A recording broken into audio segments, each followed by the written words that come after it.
오늘 주님 말씀 들을 때 우리 마음밭에 또 귀한 말씀 새겨지게 하시고 우리가 그 말씀으로 하루하루를 잘 살아낼 수 있는 힘을 허락하여 주시옵소서. 주님을 의지하며 감사드리고 예수님의 이름으로 기도드립니다. 아멘. 함께 말씀 찾아보시겠습니다. 디도서입니다. 디도서 2장 1절에서 15절까지 말씀입니다. 디도서 2장 1절에서 15절까지입니다. 한 절씩 교독하시고 마지막 15절을 함께 읽겠습니다. 오직 너는 바른 교훈에 합당한 것을 말하며 늙은 남자로는 절제하며 경건하며 신중하며 믿음과 사랑과 인내함에 온전하게 하고 늙은 여자로는 이와 같이 행실이 거룩하며 모함하지 말며 많은 술의 종이 되지 아니하며 선한 것을 가르치는 자들이 되고 그들로 젊은 여자들을 교훈하되 그 남편과 자녀를 사랑하며 신중하며 온전하며 집안일을 하며 선하며 자기 남편에게 복종하게 하라. 이는 하나님의 말씀이 비방을 받지 않게 하려 함이라. 너는 이와 같이 젊은 남자들도 신중하도록 권면하되 범사에 내 자신이 선한 일에 본을 보이며 교훈에 부패하지 아니함과 단정함과 책망할 것이 없는 바른 말을 하게 하라. 이는 대적하는 자로 하여금 부끄러워 우리를 악하다 할 것이 없게 하려 함이라. 종들은 자기 상전들에게 범사에 순종하여 기쁘게 하고 거슬러 말하지 말며 훔치지 말고 오히려 모든 참된 신실성을 나타내게 하라. 이는 범사에 우리 구주 하나님의 교훈을 빛나게 하려 함이라. 모든 사람에게 구원을 주시는 하나님의 은혜가 나타나 우리를 양육하시되 경건하지 않은 것과 이 세상 정욕을 다 버리고 신중함과 의로움과 경건함으로 이 세상을 살고 복스러운 소망과 우리의 크신 하나님 구주 예수 그리스도의 영광이 나타나심을 기다리게 하셨으니 그가 우리를 대신하여 자신을 주심은 모든 불법에서 우리를 속량하시고 우리를 깨끗하게 하사 선한 일을 열심히 하는 자기 백성이 되게 하려 하심이라. 같이 읽겠습니다. 너는 이것을 말하고 권면하며 모든 권위로 책망하여 누구에게서든지 업신여김을 받지 말라. 아멘. 아멘. 예, 디도서를 함께 보고 계십니다. 디도서는 디도라고 하는 목회자에게 사도 바울이 쓴 이 목회 서신으로 알려져 있어요. 이 목사님이 목사님한테 쓴 편지다 보니까 뭔가 이렇게 인상적인 구절이 사실 없습니다. 그죠? 우리 디도서 하면 떠오르는 성경 구절 있으십니까? 잘 없어요. 저는 그 1장 2절에 그레데인들은 항상 거짓말장이며 악한 짐승이며 자기 배만 위하는 게으름뱅이라 뭐 이것밖에 안 떠오르지 디도서 하면 무슨 딱 구절이 머릿속에 딱 떠오를까 했을 때 이렇게 확 하고 떠오르는 게 없습니다. 근데 그게 디도서가 뭐 은혜롭지 않다거나 중요하지 않은 성경이라서 그런 게 아니라 이미 앞전에 이 디모데 전서나 후서, 골로새서, 에베소서 이런 성경에서 사도 바울이 다루었던 교회에 대한 이야기, 이 목회에 대한 이야기 그런 이야기들과 공유가 되는 내용, 겹치는 내용들이 오히려 많이 있어서 그래서 그렇구나 하는 생각이 들더라고요. 이 디도서를 사실 이것만 따로 떼놓고 딱 찬찬히 읽으면 사도 바울이 그 길지 않은 3장밖에 되지 않은 편지 속에 목회와 교회와 직분 또 가정생활 또 믿음에 대한 내용까지 빠짐없이 꾹꾹 눌러 담았거든요. 그런 디도서를 읽으시면서 이 수요 예배 때 이제 다음 주까지 디도서를 보시는데 이제는 디도서 하면 딱 튀어나오는 구절이 하나 생겼으면 좋겠습니다. 말씀을 들으면서 오늘은 2장인데요. 2장 1절을 보시면 오직 너는 바른 교훈에 합당한 것을 말하며 라고 이야기를 합니다. 이 목회자인 디도에게 사도 바울이 바른 교훈을 말하라 라고 하는데 이 바른 교훈이라고 번역이 된 이 원어는요 해석을 좀 달리하면 건강한 가르침, 견실한 교훈 이렇게 이야기를 할 수 있습니다. 옳은 것과 그른 것을 우리가 구분하는 것을 교훈이라고 이야기를 하는데 사도 바울은 옳은 것과 그른 것을 구분하는 것을 넘어서서 건강하게 하는 또 견실하게 하는 가르침을 이야기를 해주고 있는 거예요. 바울이 앞서 그레데 사람들에 대해서 제가 말씀드렸던 악평에 동조를 했지요. 그레데인들은 항상 거짓말쟁이며 악한 짐승이며 배만 위하는 게으름뱅이라 하니 이 교훈이 참되도다, 이 증언이 참되도다라고 하면서 디도한테 그런 그레데 사람들의 게으름과 거짓말을 엄히 꾸짖으라라고까지 이야기를 했습니다. 그런데 이렇게 옳은 것과 그른 것을 나누는 걸 넘어서서 이제는 디도에게 건강한 교훈을 말하라라고 합니다. 옳고 그름이 아닌 거예요. 옳고 그름은요, 사실 우리가 뭔가 대단한 삶의 지식과 이 무언가를 가지고 판단한다고 생각하지만 옳고 그름의 기준은 사실 거의 99%는 그 기준이 나일 때가 많습니다.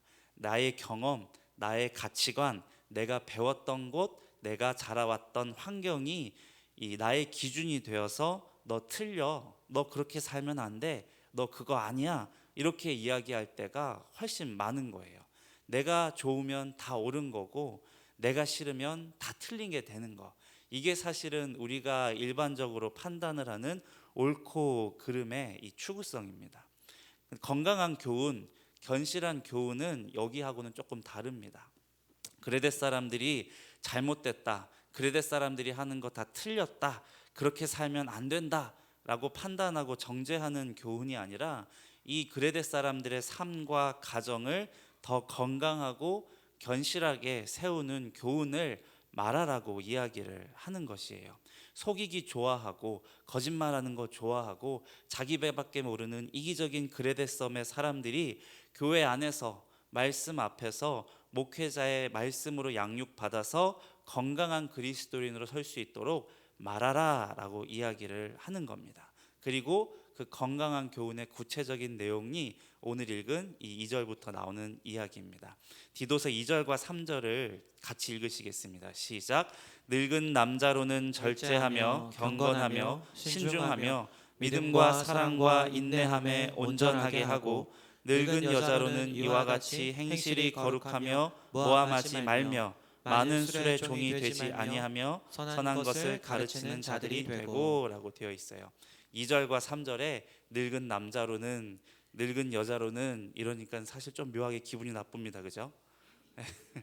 뭐 몇 살부터라고 명시를 해놓든가 뭐 은퇴 권사들은 뭐 이렇게 해놓든가 해야 되는데 그냥 애매모호하게 늙은 남자로는 늙은 여자로는 이렇게 직접적으로 탁 싸서 이야기를 한 것처럼 보입니다.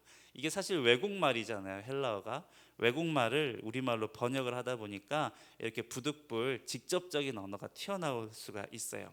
그런데 여기서 늙었다라고 하는 건 이 나이가 그냥 많이 들었다라는 그 의미를 추상적으로 한 게 아니라 교회 안에서 그 교회 공동체에서 어른이 된 남성과 여성들을 이야기하는 겁니다. 몇 살 이상, 뭐 주름살이 몇 개 이상 이게 아니고 교회와 공동체 안에서 어른이 된 남성과 여성들입니다. 요즘이야 뭐 약도 많고 뭐 의학도 많이 발달해서 8, 90세까지 우리가 살잖아요. 또 우리나라 같은 경우는 세계에서 1, 2위를 다투는 장수국가라고 합니다. 그런데 저기 남아프리카 공화국 아프리카 쪽만 가도 평균 수명이요 50대 정도밖에 안 된다고 해요. 남자들 수명은 47살밖에 안 된다고 합니다. 그러니까 역사학자들도 이렇게 이야기를 해요. 2000년 전에 바울이 살던 로마 시대 평균 수명도 20대에서 30대 정도밖에 안 됐을 거라고 이야기를 합니다. 뭐 사실 우리나라도 불과 몇십 년 전까지만 해도 평균 수명이 길지가 않았던 이유가 아이들이 태어나면 아기들이 3분의 1은 죽어버리고 그죠? 그리고 젊어서 그 병이 났을 때 그 병을 어떻게 하지 못해서 또 일찍 죽는 분들이 계시고 그러다 보면 이 병치레 없이 이 사신 분들만 장수하는 이 노령 인구가 좀 적었던 시대가 오래됐었잖아요. 실제로 로마 시대에도 이 60세가 넘는 고령 인구가요 전체 인구의 4점 몇 프로밖에 되지 않는 비율이었다고 합니다. 그래서 이 성경에서 이야기하고 있는 늙은 남자와 늙은 여자는요 우리가 생각하는 막 고령의 인구, 고령의 할머니 할아버지들을 이야기하는 게 아니고 교회 안에서 어른이 된 30대 후반에서 40대 이상으로 보는 게 맞습니다. 우리나라가 초대교회의 이 교회법을 만들 때에도 장로님이 될 수 있는 최소 나이가 몇 살인지 아십니까? 35살이에요. 35살부터 법적으로는 이 장로 투표를 받을 수가 있게 되어 있습니다. 그러니까 그 정도로 사실은 이 나이라고 하는 게 옛날에는 늙었다라고 하는 기준이 지금 우리가 갖고 있는 것과는 좀 다른 거예요. 그래서 자연스럽게 이 늙은 남자, 늙은 여자라고 하면 지금 수협에 앉아 있는 우리 모두가 포함이 되는 겁니다. 몇 살부터야가 아닌 거예요. 이 교회 안에 우리보다 나이가 어린 젊은이들이 많이 있고 우리가 그들을 지도해야 되고 그들을 위해서 기도해야 되는 이 사람들이 많다면은 우리는 늙은 남자, 늙은 여자가 되어버린 겁니다. 자연스럽게 그러면 오늘 본문에서 말하는 젊은 남자와 젊은 여자들은요, 이제 막 성인이 되었거나 이제 막 결혼을 해서 아이를 막 낳은 부녀자 내지는 이 청년들을 이야기하는 것이겠죠. 요즘엔 청년이라고 하면 40대까지 봅니다. 그죠? 결혼을 좀 늦게 하기도 하고 아이를 또 늦게 낳기도 하니까. 그런데 지금도 어디 태평양 섬나라를 가면은 17살인데 4살 난 아이가 있고 뭐 이런 시대 이런 거예요. 사실 요즘 우리의 시각으로 봤을 때는 젊은 남자, 젊은 여자 이러면 20대, 30대 청년으로 보지만 사실 이 로마 시대, 이 초대교회 당시에서 바울이 디도에게 목회를 하게 한 그 목회 대상들로 보자면 젊은 남자, 젊은 여자는 이제 총각 처녀띠 막 된 10대에 결혼한 젊은 청년들을 이야기하는 것이 맞습니다. 그러니까 막 가정을 일군 청년들, 우리로 치면 중고등학생 애들일 수도 있는 거예요. 그 아이들한테 가르치라고 한 건강한 교훈의 내용이 4절부터 이 8절에 나오는데요. 제가 읽겠습니다. 그들로 젊은 여자들을 교훈하되, 여기서 그들은 이 늙은 여자들입니다. 그들로 젊은 여자들을 교훈하되 그 남편과 자녀를 사랑하며 신중하며 순전하며 집안일을 하며 선하며 자기 남편에게 복종하게 하라.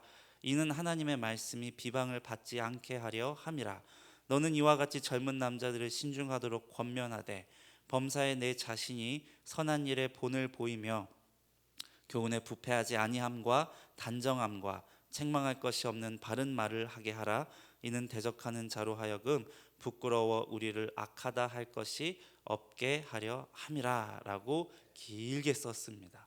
이 늙은 남자, 늙은 여자한테 뭔가 간단하게 해놓은 것 같은데 젊은 남자, 젊은 여자들한테는 뭔가 길게 이야기를 썼죠.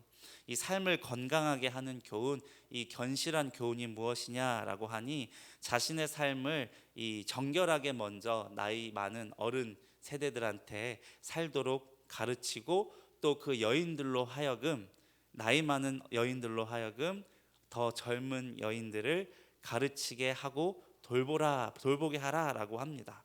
이 젊은 여자들을 그들로 교훈하게 하라라고 하는 거예요.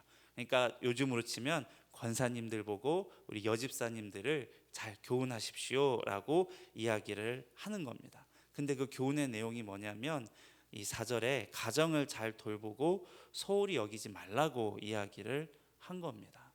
이 남편과 자녀를 사랑하고 그 남편에게 복종하라고 하는 게 그 내용이죠.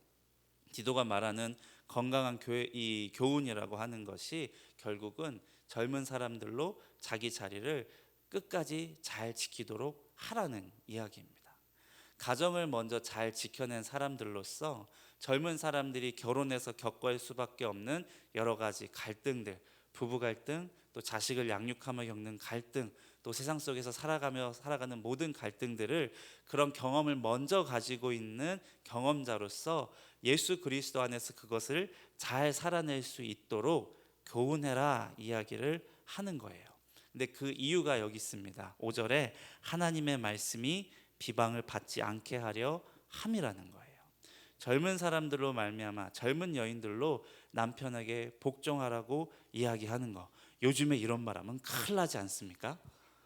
우리 뭐 며느리는 어려워서 못하더라도 따님한테라도 가서 너 시집가서 남편한테 복종 잘해야 된다 이러면은 어떻게 됩니까? 뭐 거의 딸하고 얘기를 못할 수준으로 되지 않습니까? 안 그러신 분들도 계신 것 같은데, 근데 이게 뭐 시대착오적인 이야기가 아닙니다. 예나 지금이나 교회 주 구성원들은 여자 부녀자들입니다. 지금도 보시면 사실 수요예배에 거의 대부분 앉아 계신 게 우리 여자 집사님, 여자 권사님들이시잖아요. 공동체를 이루는 데 있어서 특히 교회 공동체는 정치적인 이해관계나 사회적으로 경제적인 이해관계가 전혀 얽혀 있지 않은 그런 공동체이거든요. 남자들은 정치적이거나 이해관계에 얽혀 있는 공동체에서 사회생활은 기가 막히게 잘하는데, 그게 엮여 있지 않은 교회 생활에서는 정말 좀 뭐다 싶을 정도로 못하는 게 있어요. 근데 우리 여성분들은 이 정치적인 이해관계 없고 나의 개인적인 금전적인 이해관계가 묶여 있지 않아도 그냥 사회적입니다. 그 천성 자체가. 그렇게 서로 교제하고 관계를 나누는 사회성이 남성보다 사실은 여성들이 더 뛰어나기 때문에, 그런 이유에서라도 초대교회에도 현대에도 교회에 더 많은 구성원을 이루고 있는 게 이 여성들이거든요. 복음을 전하고 교회를 세우는 일을 해나가는 건 남자들이었지만, 세워진 교회를 돌보고 공동체를 가꾸는 일은 여성들이 없이는 되지 않았기 때문에 더 그래요. 이렇게 사실은 그래서 먼저 복음을 받아들이고 예수님의 제자가 되는 것은 여자들이 먼저였습니다. 성경에도 보시면 남자 제자들은 예수님이 불렀잖아요. 여자들은 부르질 않으셨는데 막 따라다녔어요. 그러게 말이에요. 우주 가면 좋아요. 제가 그 설교 준비를 안 해가지고. 네. 그런데 보면 여자분들이 먼저 예수를 만나서 먼저 예수를 이렇게 따라오는 게 많아서, 초대교회도 현대에도 그렇고 여자분들이 먼저 이 교회에서 이 가정에서 가장 먼저 믿음 생활을 시작하는 일이 많으시지 않습니까? 초대교회도 그랬을 겁니다. 아직 남편들한테까지 복음이 전해지지 않은 가정이 많으니까 더더군다나 초대교회에서 바울이 디도에게 이 여인들이 가정을 더 잘 돌보고 지키게 함으로써 하나님의 말씀이 비방을 받지 않게 하라라고 이야기를 하신 겁니다.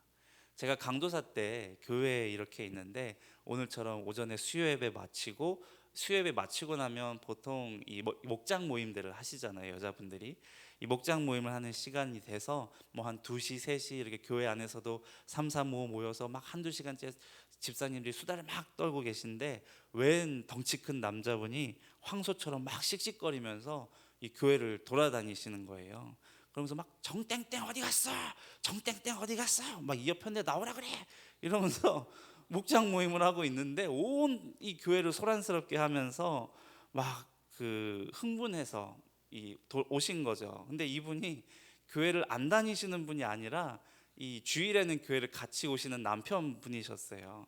이 바깥분이 그날따라 일을 조금 일찍 마치고 집에 왔는데, 이 겨울이었거든요. 방학에 애들이 집에 있는데 밥도 안 차려주고 엄마가 예배 드리러 가서 아직 안 왔다라고 하니까, 한두 시간 있으면 예배는 끝나니까 와서 밥 차리겠지 하고 이렇게 있는데, 이 목장 모임까지 하니까 2-3시간 길어지는 그 시간에 화가 막 나가지고 교회까지 쫓아와서 막 난리를 치셨다는 거예요. 그래서 막 진정하세요 이렇게 말씀드리고, 와 교회가 이러면 됩니까? 가정 내팽개치고 봉사만 하게 하는 게 말이 됩니까? 오만 때만 얘기는 다 하셨지만 결국 다 드러내시고 이제 집으로 잘 돌려보내고 했는데, 지금은 이제 주일 예배 열심히 드리시면서 그래도 교회 집사님까지 되셔가지고 가족들 잘 챙기시는 남편분인데, 이 당시에는 굉장했거든요.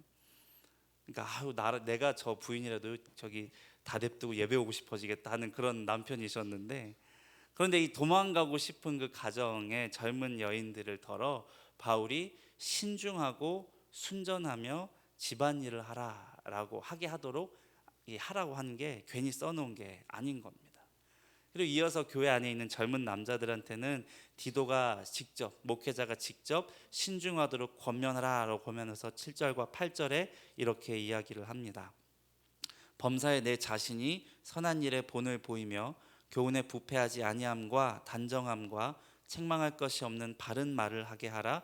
이는 대적자로 하여금 부끄러워 우리를 악하다 할 것이 없게 하려 함이라 라고 했습니다.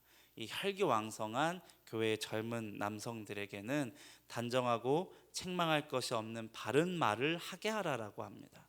그거 하나만 잘하게 만들면 대적들이 부끄러워 우리를 악하다 말할 것이 없게 될 거라고 합니다. 남성들이 이 말씀의 교훈을 따라서 신중하게 죄악에 빠지지 않도록 하루하루를 잘 살아가도록 하기만 하여도, 그런 말을 하게만 하여도 대적자 마귀가 하나님 앞에서 부끄러움을 얻게 되는 것이라고 하는 거예요. 젊은 남자들은 혈기가 많습니다. 그리고 에너지도 많고, 그러다 보면 이 죄로 빠질 가능성이 훨씬 큰 거죠. 그런 남자들을 잘 신중하도록 가르치고, 죄에 발을 쉽게 내딛지 않도록 신중하게 가르치고, 또 그 입으로 하여금 바른 말을 하게, 건강한 말을 하도록 언어 생활만 잘 가르쳐도 대적 사탄 마귀가 하나님 앞에서 부끄러워할 수밖에 없을 거라고 이야기를 하는 겁니다. 말씀대로 살아가는 그 작은 한 걸음 한 걸음을 내딛도록 가르치고 도와주는 것이 우리 대적자를 이기는 승리가 된다라고 이야기를 하는 거예요. 길지 않은 구절이지만 사도 바울이 이 남성과 여성과 그들이 가지고 있는 그 삶의 자리에 대한 이 깊은 이해를 가지고 디도에게 전달하는 것이 느껴지지요. 그리고 이어서는 종된 자들에게 가르치는 교훈을 이야기합니다. 9절과 10절 같이 읽겠습니다. 시작. 종들은 자기 상전들에게 범사에 순종하여 기쁘게 하고 거슬러 말하지 말며 훔치지 말고 오히려 모든 참된 신실성을 나타내게 하라. 이는 범사에 우리 구주 하나님의 교훈을 빛나게 하려 함이라. 여기에서 종들이라고 있는 건 말 그대로 노예들이겠지요.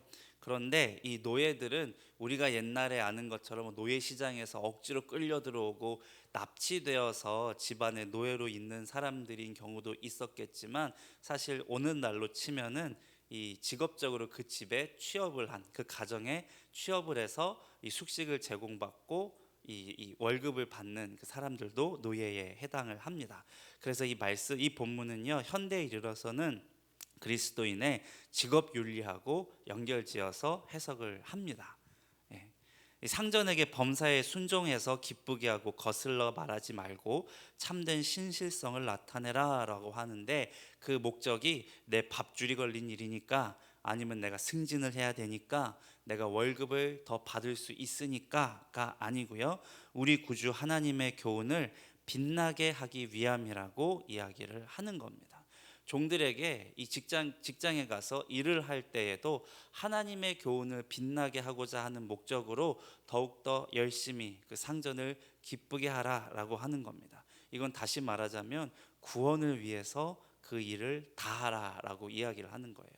아까 이야기한 이 젊은 여자들, 젊은 남자들, 그리고 종들에게까지도 사도 바울이 그 삶의 자리를 지켜나가면서, 누군가는 가정에서, 누군가는 사회에서, 또 누군가는 자기가 종된 일터에서 살 때에 자신이 가지고 있는 모든 일을 감당하는 그 일을 다른 무언가를 위하여 하지 말고 오직 구원을 위하여 하라라고 하는 거예요.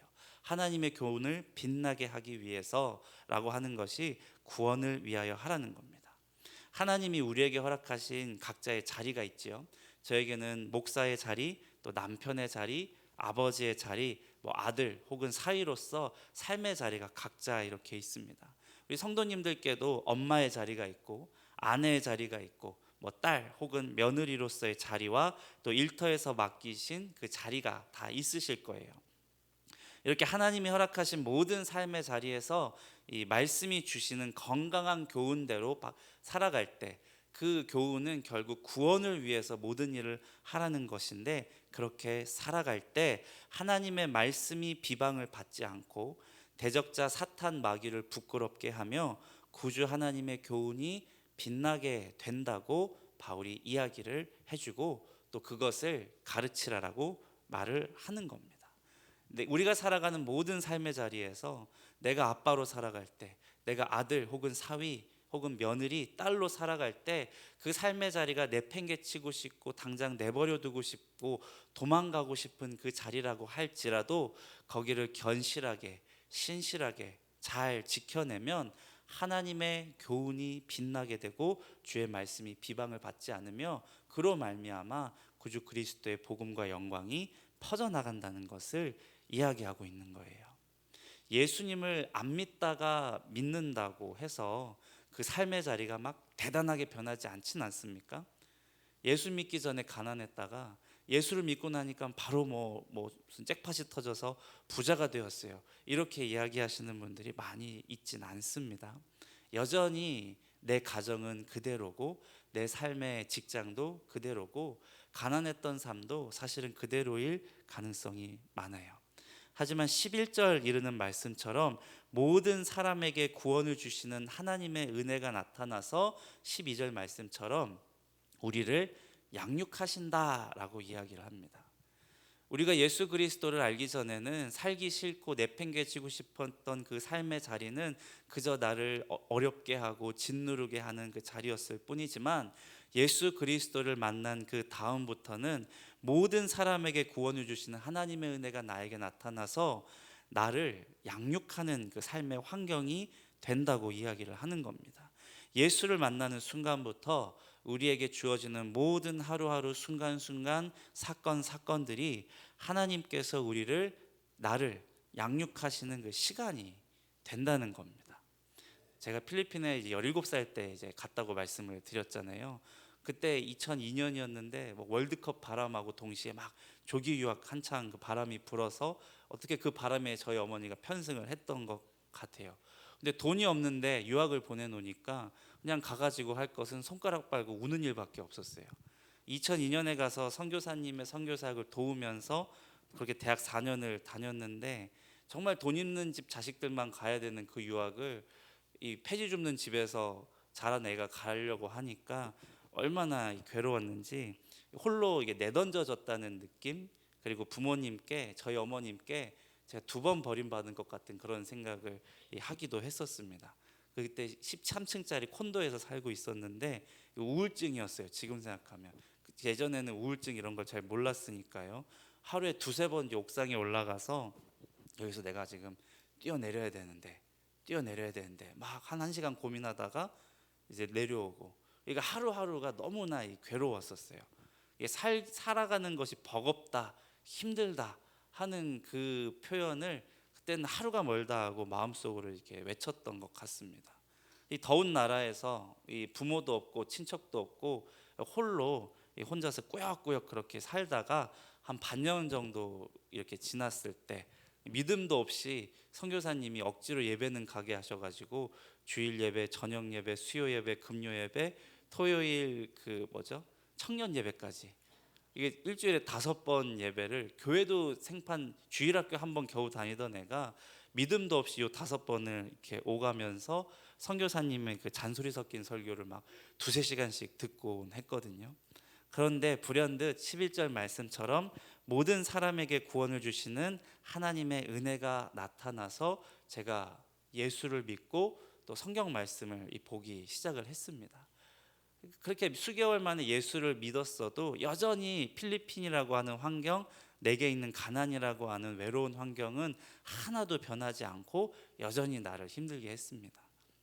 그런데 그 예수를 믿고 말씀을 보면서 그간에 있었던 모든 날들, 내가 심지어는 예수를 모르고 살아가던 모든 날들까지도 하나님이 나를 양육하셨다는 그것이 믿어지니까 12절 말씀처럼 경건하지 않은 것과 이 세상 정욕을 다 버리고 신중함과 의로움과 경건함으로 세상에서 살고, 13절이죠. 복스러운 소망으로 우리의 크신 하나님 구주 예수 그리스도의 영광이 나타나심을 기다리게 해주셨어요. 그래서 기다리면서 살다 보니 어찌어찌 오늘 목사까지 되어 있었던 거예요. 무언가를 해야겠다, 내가 먼저 한 걸음을 내딛어야겠다 라는 생각으로 살 여유도 없었고, 그저 오늘 괴로워서 내가 죽어야 되나 말아야 되나 하는 그때에 그저 이 복스러운 소망이 무엇인지, 예수 그리스도의 영광이 나타나는 그것이 무엇인지 궁금하기도 하고, 이거를 기다려야 되는데 못 기다리고 죽어버리면 억울하니까는 그냥 하루라도 더 살아봐야겠다 하면서 살다 보니까 목사까지 된 겁니다. 디도서 말씀에서는요, 그래 내가 종이지 라는 생각밖에 안 했던 것 같아요.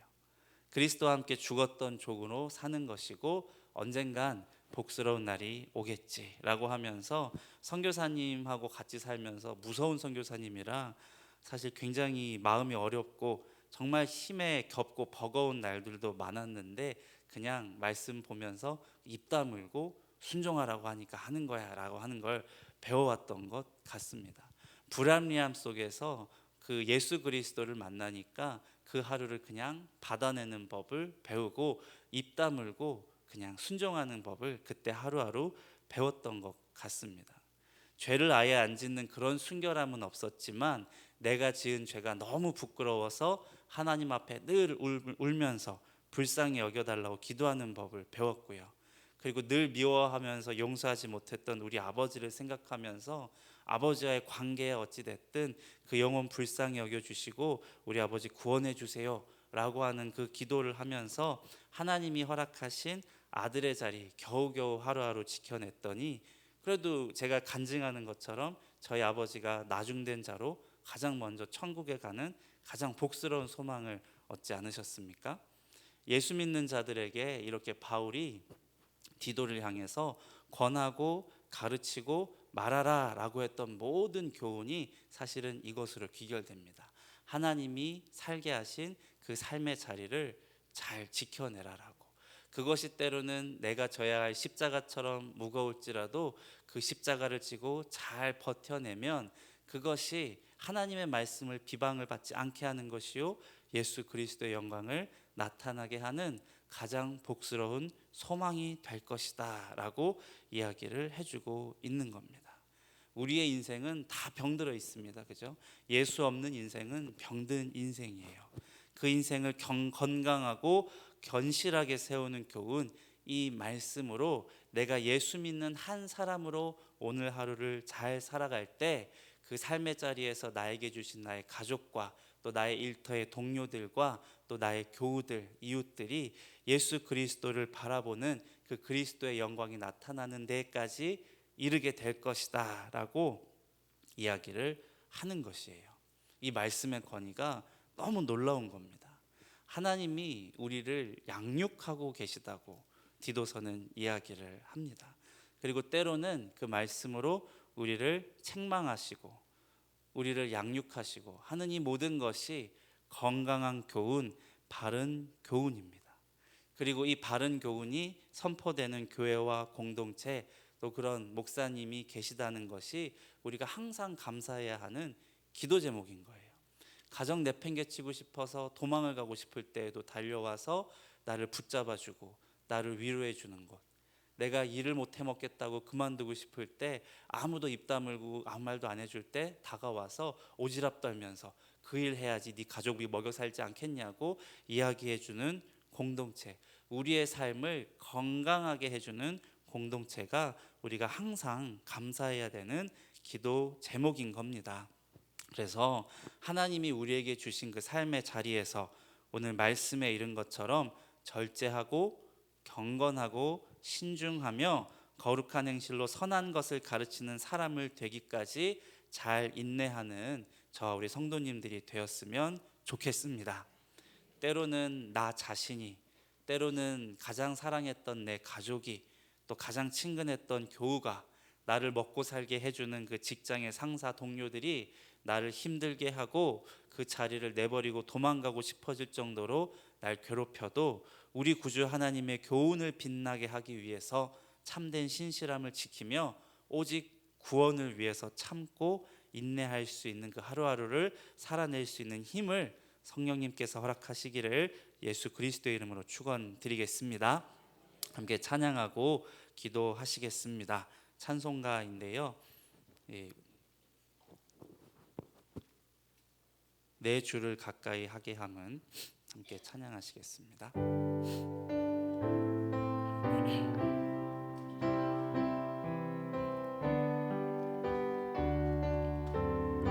내 주를